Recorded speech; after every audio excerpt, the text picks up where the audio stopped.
¿Qué sucede cuando el último aliento abandona el cuerpo? Durante milenios, la humanidad ha contemplado este enigma final.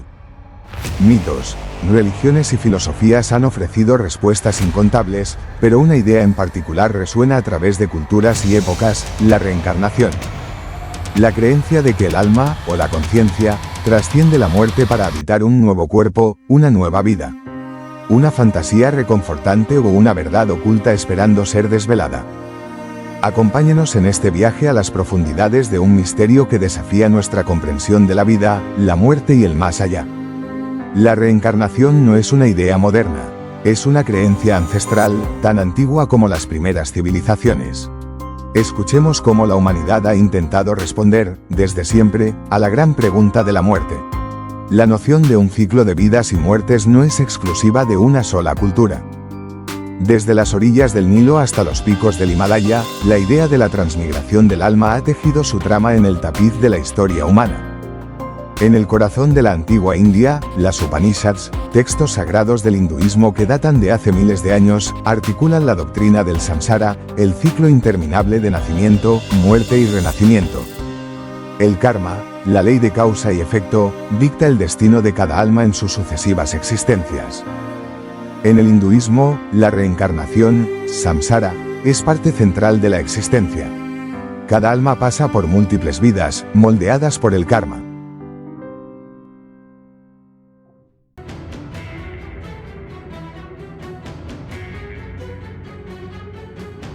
En el budismo, el ciclo continúa hasta que el alma alcanza la iluminación, el nirvana.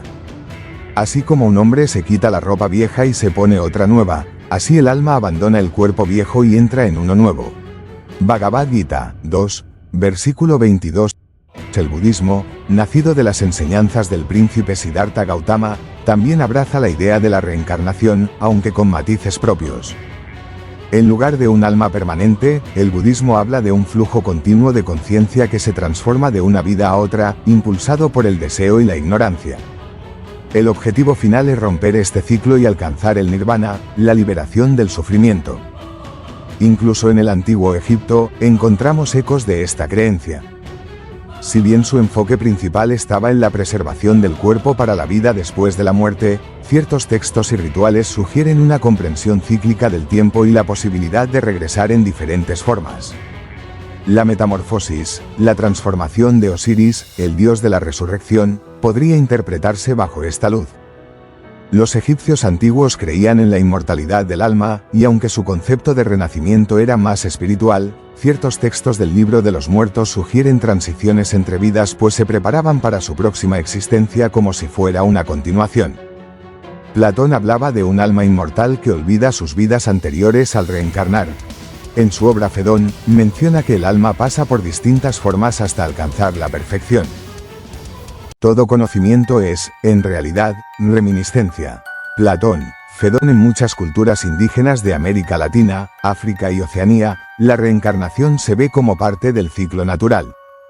Los mayas y los aztecas creían que el alma podía regresar en forma humana o animal, según su conducta pasada. Pero, ¿qué dice el libro más influyente del mundo occidental sobre este enigma? El cristianismo tradicional rechaza abiertamente la reencarnación. La doctrina de la resurrección del alma, el juicio final y el cielo o infierno parece incompatibilizarse con la idea de múltiples vidas. Pero, ¿y si no fuera tan simple? ¿Y si la Biblia misma contuviera vestigios de esta creencia? Al escudriñar las Sagradas Escrituras con una mirada abierta, algunos estudiosos han encontrado versículos que invitan a una interpretación menos lineal del tiempo y la existencia. Tomemos, por ejemplo, las palabras del propio Jesús en el Evangelio de Mateo, capítulo 17, versículos 10 al 13. Entonces sus discípulos le preguntaron, diciendo: ¿por qué, pues, dicen los escribas que es necesario que Elías venga primero? Respondiendo Jesús, les dijo: a la verdad, Elías viene primero, y restaurará todas las cosas. Mas os digo que Elías ya vino, y no le conocieron, sino que hicieron con él todo lo que quisieron. Así también el Hijo del Hombre padecerá de ellos. Entonces los discípulos comprendieron que les hablaba de Juan el Bautista. Muchos estudiosos señalan que Jesús habla aquí de Juan el Bautista como una reencarnación de Elías, ya que en Mateo 11 versículo 14 Jesús dice quieran aceptarlo, él es el Elías que tenía que venir. Haciendo referencia a Juan el Bautista y la profecía de su llegada en Malaquías 3 versículo 1. En la época de Jesús, había una expectativa generalizada entre los judíos de que Elías regresaría antes de la llegada del Mesías para preparar el camino. Esta creencia se fundamentaba en la profecía de Malaquías. Los discípulos, impactados y confundidos por la gloriosa visión de la transfiguración, donde vieron a Elías junto a Jesús, recuerdan y cuestionan la profecía de Malaquías sobre la venida de Elías antes del Mesías. Su pregunta surge directamente de la aparición de Elías en ese evento extraordinario y su comprensión de las escrituras del Antiguo Testamento. La respuesta de Jesús busca aclarar que la profecía sobre Elías ya se había cumplido en la persona de Juan el Bautista, aunque no lo reconocieron. ¿Sugiere acaso Jesús que el espíritu de Elías pudo haber habitado el cuerpo de Juan el Bautista? Si bien la interpretación tradicional habla de un cumplimiento profético, algunos ven en estas palabras una alusión a una continuidad del alma o del espíritu profético a través de diferentes individuos. La reencarnación podría ser perfectamente aplicable en ese caso, pues ella significa la vuelta del alma o espíritu a la vida corpórea, pero en otro cuerpo especialmente formado para él, el cual nada tiene a ver con el antiguo, aunque Juan mismo dijo que él no era Elías en Juan 1 versículo 21. Más bien, significaba que la obra de Juan se asemejó a la de Elías, pues ambos proclamaron un mensaje divino que animaba a la gente a arrepentirse. Suscríbete al canal Detrás del Misterio para revelar más misterios bíblicos en próximos videos. Otro pasaje intrigante se encuentra en el Evangelio de Juan, capítulo 9, versículos 1 y 2. Al pasar Jesús, vio a un hombre ciego de nacimiento. Y le preguntaron a sus discípulos, diciendo: Rabí, ¿quién pecó, este o sus padres, para que haya nacido ciego? ¿Por qué preguntan si él pecó antes de nacer? ¿Podría esto implicar una existencia anterior? La pregunta de los discípulos presupone la posibilidad de un pecado cometido antes del nacimiento. ¿Cómo podría un hombre pecar antes de existir, a menos que hubiera tenido una existencia previa? Si bien la respuesta de Jesús se centra en la manifestación de las obras de Dios, la pregunta en sí misma revela una cosmovisión que no excluye la preexistencia del alma. Nos parece evidente que el pueblo de aquella época creía en una vida posterior a la muerte, pues se pensaba que Jesús podría ser Elías, Jeremías o alguno de los profetas según lo narrado en Mateo 16 versículos 13 y 14, Marcos 8 versículos 27 y 28 y Lucas 9 versículo 18 y 19. Eso se debe al hecho de creer que sea posible, el alma de una persona que había perdido el envoltorio físico, volver a habitar un nuevo cuerpo. En Marcos 6 versículos 14 al 16 el rey Herodes habría oído decir que Juan Bautista había resucitado de entre los muertos. Ahora bien, el rey Herodes oyó hablar de esto, porque el nombre de Jesús se había hecho muy famoso y la gente decía: Juan el Bautista ha sido levantado de entre los muertos y por eso puede hacer milagros. Pero otros decían: es Elías. Y otros decían: es un profeta, como uno de los profetas del pasado. Pero Herodes, cuando oyó hablar de Jesús, dijo: Juan, al que yo le corté la cabeza, ha sido resucitado. Lógicamente, el término resucitado, usado en Marcos 6,14-16 podría significar reencarnación. Incluso la misteriosa figura de Melquisedec, mencionada en el libro de Hebreos, capítulo 7, versículos 1 al 3, ha sido objeto de interpretaciones que rozan la idea de una existencia atemporal o cíclica. Porque este Melquisedec, rey de Salem, sacerdote del Dios Altísimo, que salió a recibir a Abraham que regresó de la derrota de los reyes, y le bendijo, a quien también dio a Abraham el diezmo de todo, cuyo nombre significa primeramente Rey de Justicia, y también Rey de Salem, esto es, Rey de Paz, sin padre, sin madre, sin genealogía, que ni tiene principio de días ni fin de vida, sino hecho semejante al Hijo de Dios, permanece sacerdote para siempre. La descripción de Melquisedec como alguien, sin principio de días ni fin de vida, ha llevado a algunos a especular sobre una naturaleza que trasciende la linealidad del tiempo y la existencia terrestre. Algunos místicos cristianos y gnósticos lo han interpretado como un ser reencarnado o eterno.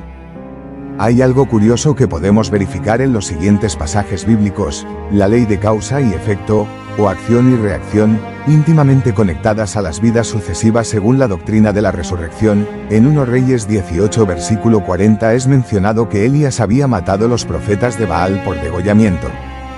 Muchos años después, Elías, como Juan Bautista, murieron igualmente degollados. Mateo 14 versículos 6 al 11. Más allá del canon bíblico tradicional, textos gnósticos y apócrifos, aunque no aceptados por la mayoría de las denominaciones cristianas, exploran conceptos que se asemejan a la reencarnación. El Evangelio de Tomás, por ejemplo, encontrado en Nag Hammadi, contiene dichos enigmáticos sobre el alma, el nacimiento y la búsqueda del ser interior, que podrían interpretarse como alusiones a la transmigración del alma y la necesidad de múltiples existencias para alcanzar la perfección espiritual. Los gnósticos creían que el alma debía purificarse a través de múltiples encarnaciones hasta unirse con el pleroma divino.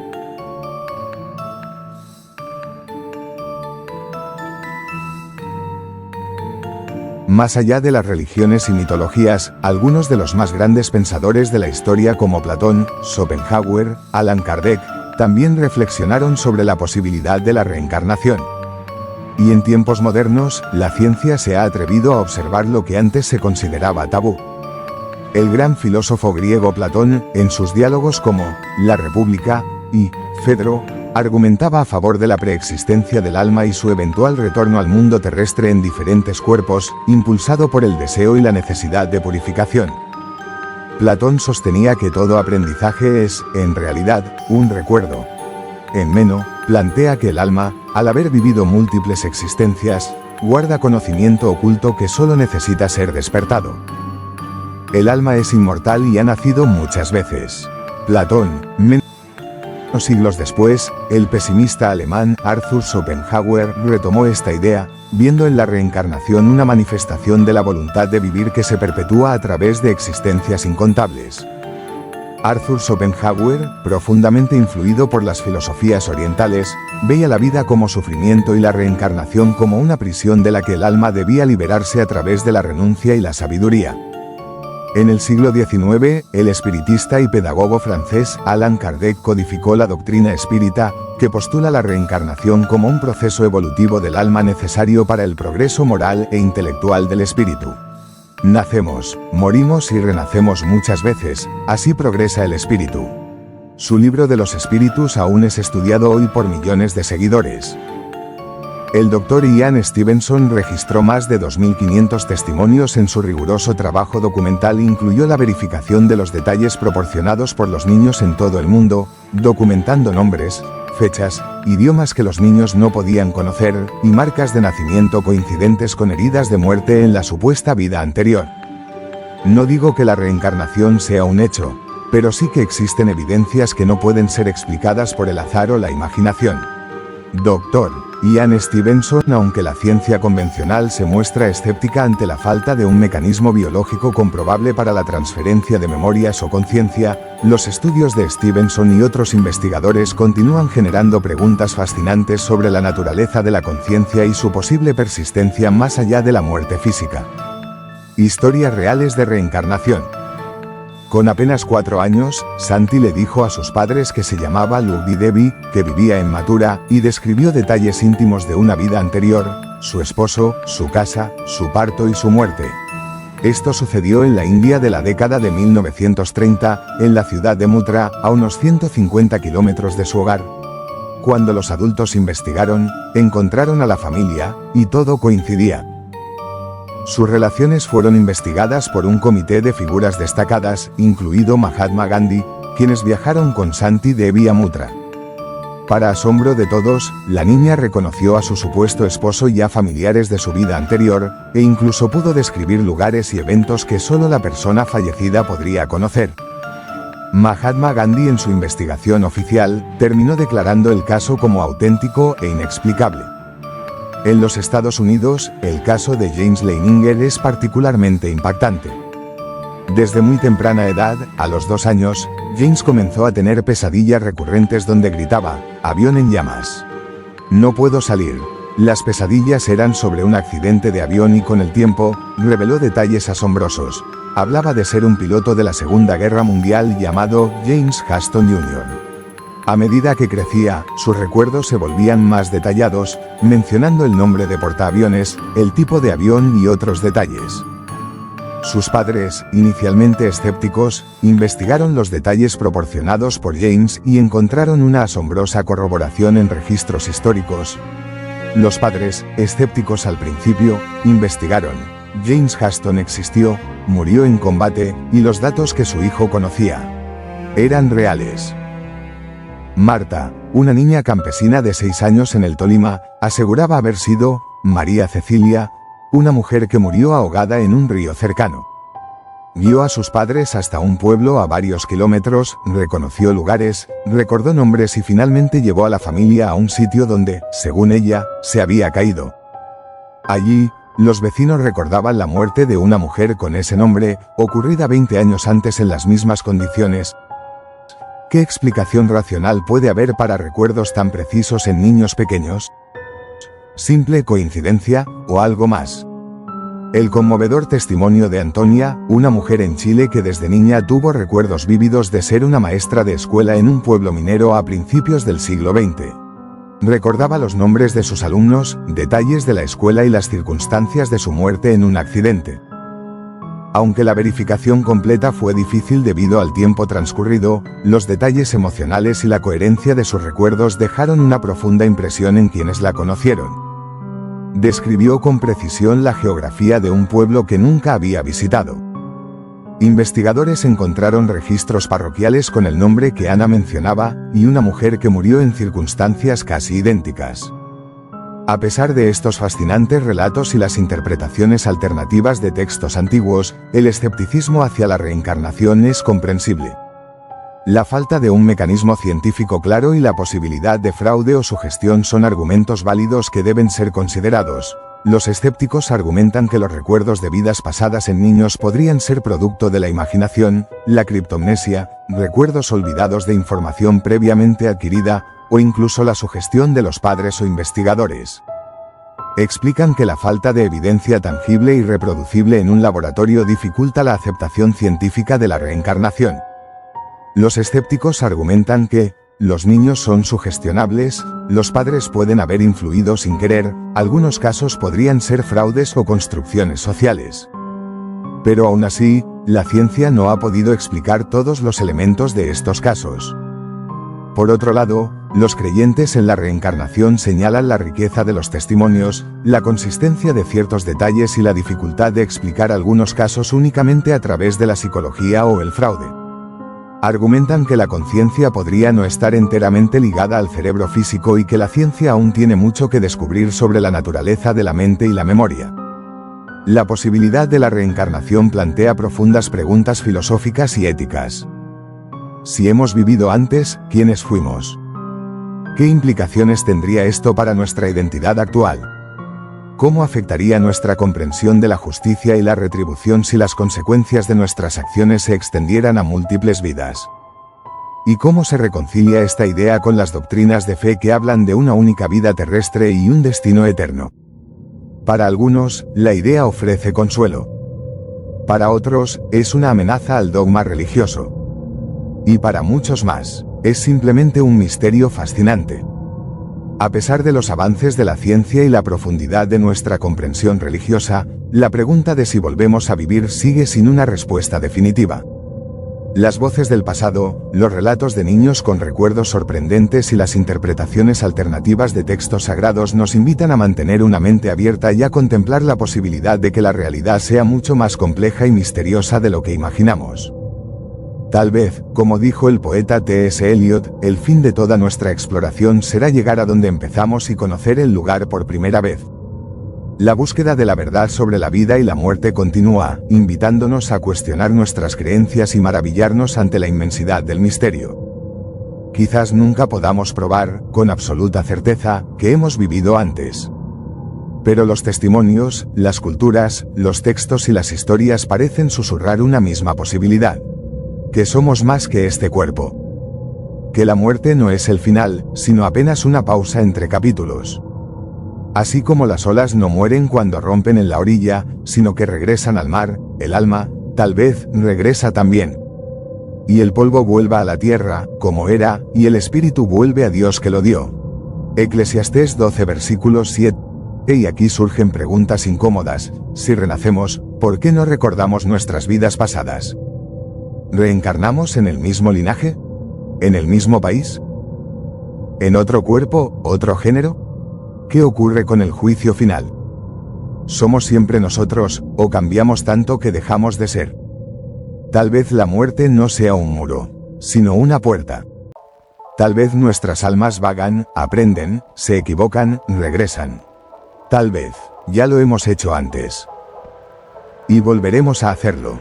La reencarnación es un enigma que desafía la lógica y la fe. Pero también es una posibilidad esperanzadora, la idea de que tenemos más de una oportunidad. ¿Y tú? ¿Has sentido alguna vez que no perteneces a esta vida? ¿Que has amado a alguien que apenas conoces? ¿Que ya has vivido este momento?